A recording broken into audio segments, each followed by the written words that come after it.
Excelentíssimos senhores ministros do Supremo Tribunal Federal, cumprimento na pessoa do presidente José Dias Toffoli a todos, fazendo uma saudação especial ao ilustre relator ministro Marco Aurélio.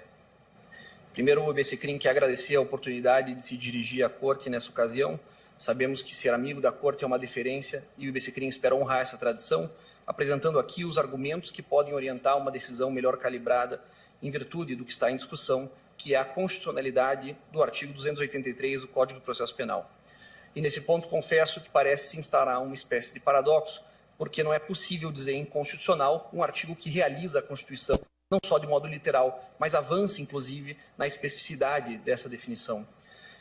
Isso nos fez recordar, no início das nossas considerações, uma crítica que o filósofo Gilles Deleuze escreveu a Henry Bergson, dizendo que quando falsas perguntas aparecem antes mesmo que falsas respostas possam ser dadas a verdadeiras perguntas, ali existe o campo da ideologia.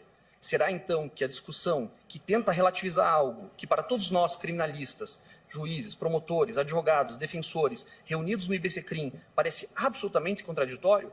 Como pode ser inconstitucional algo que realiza o texto constitucional? Não será esse o âmbito da disputa ideológica e não propriamente técnico-jurídica? Por isso, nós nos concentramos em enfrentar os 7 argumentos que foram manejados pelos ministros, que entenderam de maneira diversa na ocasião do julgamento do habeas corpus 126.292. O primeiro argumento que ali foi apresentado é de que a Constituição da República diria não de que o sujeito não pode ser preso, mas de que ele não pode ser tratado como culpado. Esse argumento da Tavênia, é preciso dizer, não tem o menor cabimento lógico, porque, evidentemente, considerando que a culpabilidade integra o conceito analítico de fato punível, e se a culpabilidade pode ser transformada por meio de recurso, então não haveria como dizer que há o princípio da culpabilidade como num crime, nula pena sine culpa, preenchido na iminência disso ser reformado no futuro. Então, a incompatibilidade possível entre o artigo 283 do Código de Processo Penal e o artigo 5º, inciso 57, não faz o menor sentido, porque a culpabilidade é o fundamento da censurabilidade que pode ou não autorizar a execução de uma pena. O segundo argumento, bastante manejado, foi de que estamos diante de uma jabuticaba brasileira. E sempre me causa uma certa espécie isso, porque eu adoro jabuticaba e acho que a gente deveria valorizar aquilo que, em comparação com o direito internacional, o Brasil é melhor. E o Brasil é melhor em um monte de coisas. O Brasil tem leis de proteção ao deficiente, leis de valorização e proteção das vítimas, que é muito melhor do que a disciplina internacional. E o que diz o direito internacional de direitos humanos sobre isso? Que quando a regra nacional for melhor do que a internacional, vale a regra internacional. O Brasil vai se diminuir por um tipo de imposição um pouco vira-lata, de sentir que talvez os seus princípios não estão de acordo com a maioria da disciplina normativa mundial. Eu acho que nós deveríamos ter orgulho do inciso 57, orgulho da transformação do artigo 283, porque o professor que me ensinou que a tarefa dos juristas do tempo presente era a constitucionalização do direito brasileiro, hoje é ministro e está aqui me ladeando. Foi graças às lições do ministro José Edson Fachin que eu tomei conta, digamos, da ideia da constitucionalização do direito privado brasileiro. Mas como eu fui para trabalhar na área penal, eu me dei conta da urgência que tem a constitucionalização do direito processual penal brasileiro, um direito processual inspirado no fascismo italiano, mas que agora pode encontrar, pelas luzes da Constituição, um remedo, uma forma de continuar a favor do réu, a favor do acusado, realizando a presunção de inocência, enquanto ainda não vem definitivamente um novo Código de Processo Penal que seja acusatório e democrático. O argumento seguinte que foi apresentado era de que esse era um princípio que estaria sujeito à ponderação. É preciso discordar disso, seja por Robert Alexy, por Winfried Hassemer ou por todos os teóricos que trabalharam ponderabilidade a partir de um critério de proporcionalidade entre princípios. O que está no inciso 57 é uma dimensão muito específica da presunção de inocência, que é uma regra de tratamento. Uma regra de tratamento. Ninguém será considerado culpado até o trânsito em julgado. Não é um mandato de otimização, não é uma sugestão, não define um sentido de significação, é uma regra de tratamento. E essa regra tem que ser cumprida, ponto. Ela não pode ser relativizada, porque eu também não posso relativizar a dignidade da pessoa humana.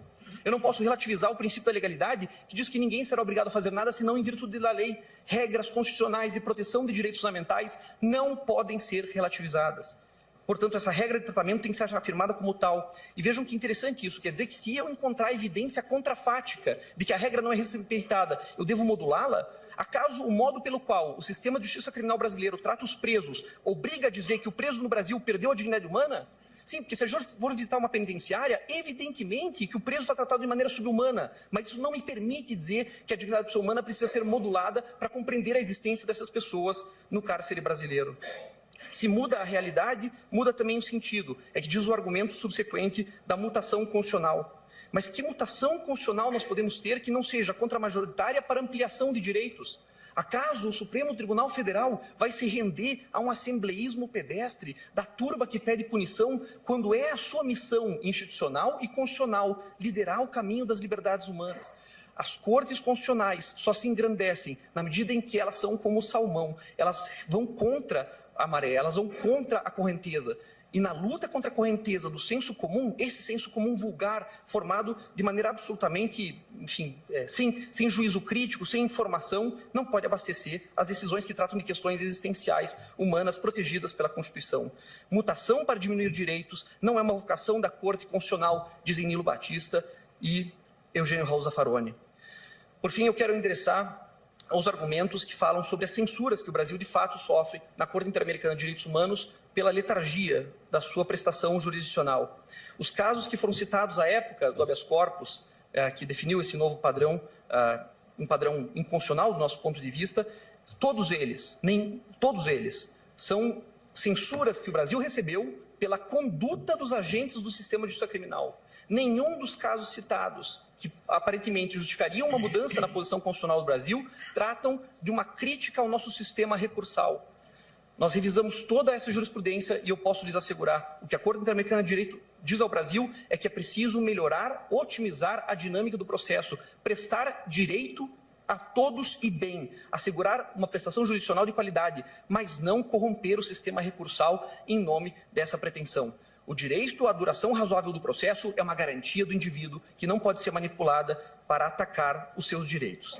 E, por último, eu quero me solidarizar com essa Corte em relação aos argumentos do terror, aos argumentos falaciosos, que fazem de números exagerados e, enfim, argumentos consequencialistas de desastre, um ponto crítico severo que espero possa estar blindado na ocasião da decisão de Vossas Excelências. Pelo menos a isso, vice-crime, desde logo, meu nome presta a solidariedade em relação ao Supremo Tribunal Federal, que as questões constitucionais sejam decididas de acordo com a dignidade constitucional do nosso texto maior. Muito obrigado. Agradeço, doutor Maurício.